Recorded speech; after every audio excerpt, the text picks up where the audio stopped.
Hi everyone. Hey, team, how you going? Good, good. How are you? Oh, really good. Hey, it's been good to catch up with you. Hey, how's Sarah? How have you been? How's life been treating you? Fantastic. And I really appreciate all the support I've got since I've handed in my resignation. I know WeBuild will be in great hands. Oh, Perth's just said they're online. Hi Perth. Hi. Hi everyone over there. Hi team, how you going? So yeah, for those that are online that I haven't met, Peter Jackson. So I've been the consultant working with the leadership team, and particularly Sarah and John was but really enjoying. So just a couple of ones I want to quickly get into today before we start. Just an overview of our presentation. You'll see it there, you should have in front of you. We're going to talk a bit on just recap on the business and my take on the business. And we'll go through some of the challenges, and the theories behind those challenges that we're seeing. Interrelationships, how they're all tying together. And then really the crux of the matter is what are those actions? What are the recommended actions to deal with the challenges? Important we cover those. The next piece I'd like us to cover is just my take on, if I think about WeBuild. Firstly, you've done a wonderful job in this company. I think it's a company that can be proud of its past, and you should be excited about the future. The fact we're here doing this work is a great recognition of the care that this company shows. Your vision and your strategy is first class. Working with people. So today's workshop is really the first in a series to address 3 of the key challenges raised in our last staff survey. That was a survey that each of you completed. Participate in it? Yep, great response back from everyone. Really timely, really something that people motivated, and I'm glad you enjoyed the $50 Grace Brothers voucher. Really well done. Yeah, very good. I never realised you had to pay people to do the survey. Oh, the team, we love to motivate our team. With money, okay. We chose, the 3 key themes we looked at was how we choose people for special treatment, the best way to communicate development opportunities and reward, and then the third one was around supporting individuals who are potentially dissatisfied or disillusioned. We know there's a bit of tension out there at the moment, with yourself, Sarah, going, with John left behind. How's that working out around in the office at the moment? How's the dynamics, John? How are you feeling? Just throw me under the bus. Oh man, this lady's a nightmare. It's a big role and big shoes to fill.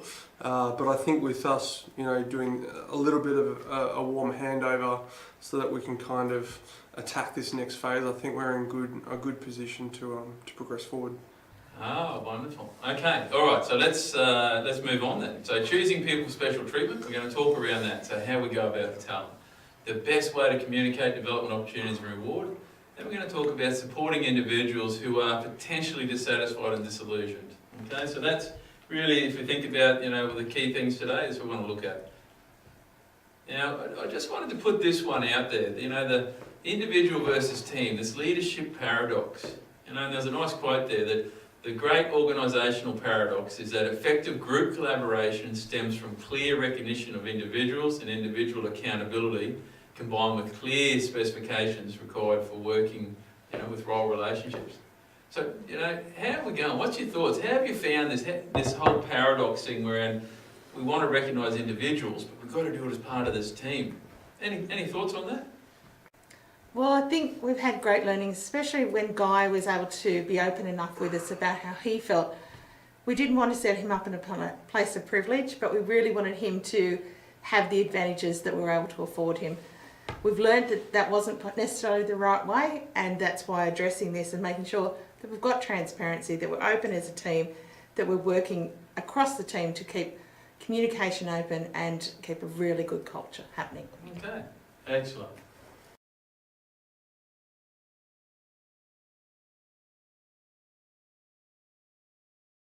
So, challenge one. So the first one, now I took this one on around people special treatment because I know that there was some tension and, it's like anything, we've got to get the cards up on the table, okay? So if you think about how you go about it, there's a good theory that comes from Collins, and it said, having identified the pivotal talent positions within an organisation, the key for strategic talent management system is to develop a talent pool to fill these positions. Now, there's a number of ways we could have done it. We could have went out and said, okay, let's just get the people and they're good, so we'll promote them. But I think going after the position is key, because there's no point identifying talent to fill positions where I can get 1,000 qualified people. It's those key positions that are strategic to our business is where we need to build the pipeline. What are your thoughts on that? I really think that we've got to be ahead of the next industry that's coming up. We've got to be leaders in this field. We've slipped a little bit, and I think we're in a great place to look for a new leader, to be financially stable and get in front of the herd. Because I think there's a quote that out of Sparrow, it talks about recruiting ahead of the curve. Now, that's a beauty, because if you're building the talent through, it keeps you ahead of that curve. You don't have to get out and find them. So when all the market hots up, we're on it. So some weaknesses there. There's a weakness there. What's your thoughts on that, John? If you look at that, the victimisation. Yeah, absolutely. So you've got, it's going to be different for high performers versus low performers, right? High performers, they always, feel like they should be advantaged. They should really be, kind of pushed along. But then the low performers, really should we be giving them the same opportunity? Should we really kind of help them along through the process? In a model like this, you really could kind of cause issues for certain individuals depending on their performance levels. Yeah, I think that's right. I think high performers, what you tend is that the victimisation thing does happen at times where, that it's overt because they've got power. You've got to heard of power in politics. So because they've got power, they've been recognised. A lot of the bullying happens covertly. Whereas if you're a low performer and you haven't been recognised, you don't necessarily carry the power. So people think it's okay to have a chop at you. So we have to be very mindful of that. I would like to think that we're moving to a really ethical model of service of delivery of our business and starting with our staff and our teams first. Yeah, good.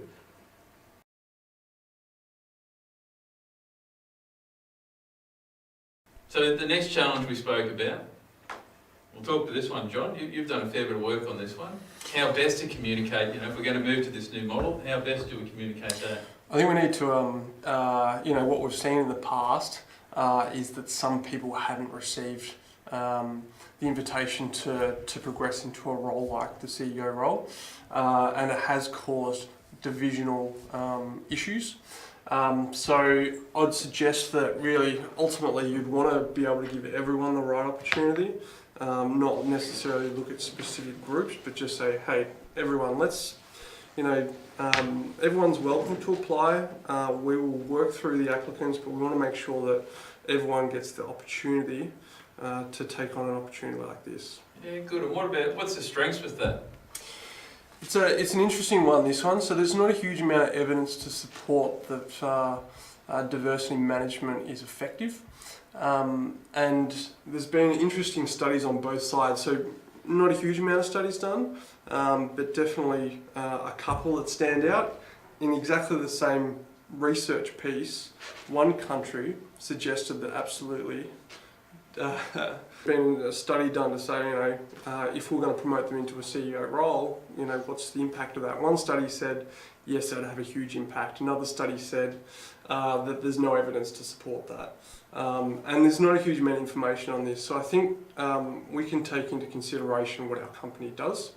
We know our company fairly well, and we can take a position to say we think, based on history, that we really need to give everyone the opportunity to take on something like this. Using a CEO who's female doesn't mean you have to replace that person with a female CEO, but making sure there's strength in your senior executive would be a real, morally and ethically, the right thing to do for this organisation, because traditionally construction is not women's business. So let's make it everybody's business. Yeah.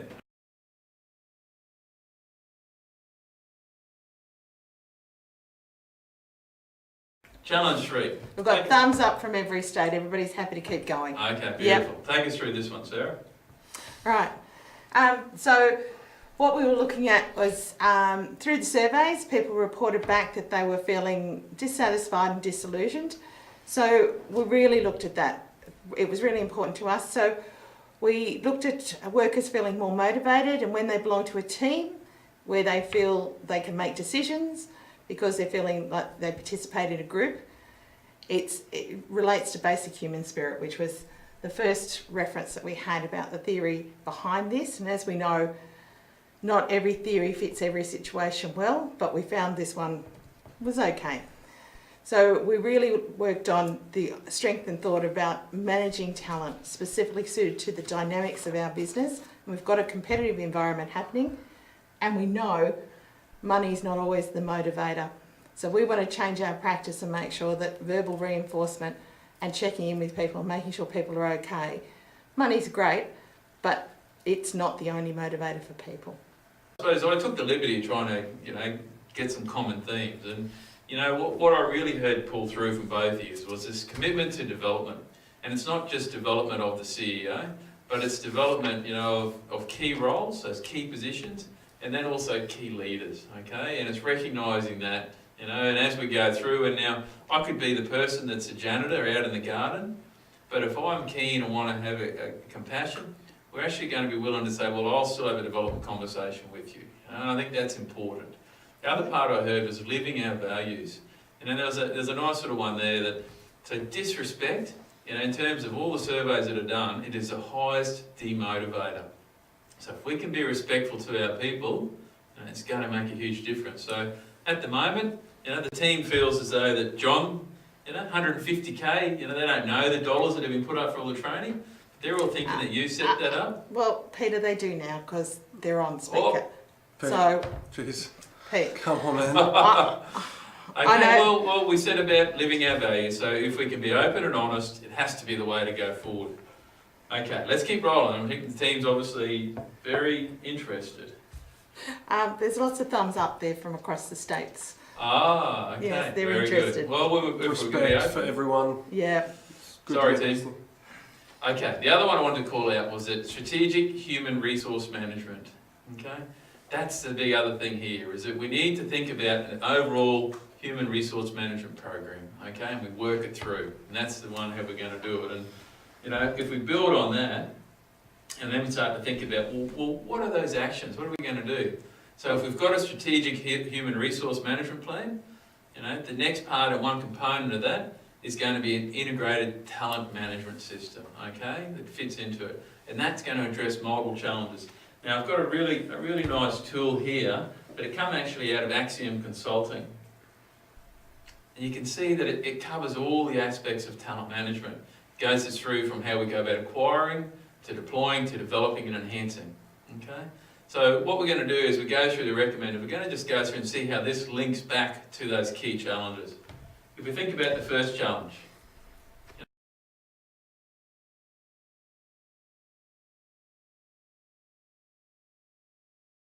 people for special treatment, how do we get around that? And it all comes down to the way we acquire our people, okay? So where we called out the strengths and weaknesses, if we can get this piece, focus on the attractment and the recruitment, it's going to go a long way. Second part we spoke about, challenge 2. John, how do you see this? Yeah, so, absolutely in the acquisition piece, like you mentioned, we need to get the right people in. And ultimately, how do we want to communicate that? If we're going specifically out to a specific group of people, it would look very different if you're going to go to a group of people. I think what's worth calling out here is, yes, acquire, but as part of this, we potentially want to reward our existing staff in a very broad sense.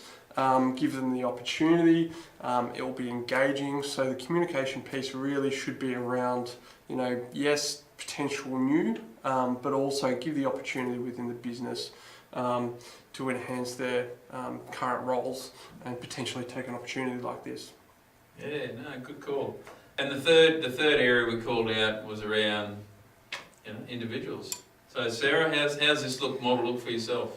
Well, I've got to admit I've had some huge personal growth when it comes to the training and development and how I'd roll that out in a position in the future. And I think that's what I can take away from the recent upskilling of the 3 staff that we selected and how we did that, and our lack in communication strategy, our lack of... sorry, team. Oh, sorry. Pete, that's 2 times, mate. Sorry. Worth every dollar, don't worry. Interesting consultancy. Very busy man, aren't you, Pete? Oh, always for the team. Okay. Okay, so I think it's really very important to have those training and development opportunities, to keep setting goals, measures, plan and review. It's priceless to have the strategic HR department helping us drive forward our strategies and deploy and move where we can, so it gives people opportunity within the organisation. I'm really pleased that you both have had the time to have a look at this and see that it's going to be a model that's going to work. You know, if I was to, I suppose, start to wrap it up, you know, talent is the key to success of the company. You know, and if we can, from what I can see from the surveys, from talking to you and from talking to the team, you know, the sooner we can become, you know, transparent around our overall policies and procedures and how we're going to engage, the better we're going to be, you know. So talent attraction, it will be part of the broader human resource management strategy. I think I'd really encourage you to take that up. I think you've nailed it there though. No silver bullet for this. You know, like I think you know exactly what you stated we need to do, but at the same time recognise that you know there's potential problems that could come off the back of some of this as well. Yeah, no, good call. And the last one I wanted to, I suppose, put out there is that leadership paradox. You know, as much as I'm happy to continue working with the team, I really need you as the owners of the business to think about that and make sure you focus on the individuals and teams alike. Okay, so you know that was probably the overall of the context. I've got to sign off now. So you're right to stay in a bit of a chat, but I'll give you a call next week after you have more time to think about it. And Thanks. Oh, see ya. Bye bye. Got to go. Okay, bye. Thanks for your help. Well, I've got the other states all signing off, so see you later, everyone. Have a lovely weekend. See you. Bye. Bye. They're gone.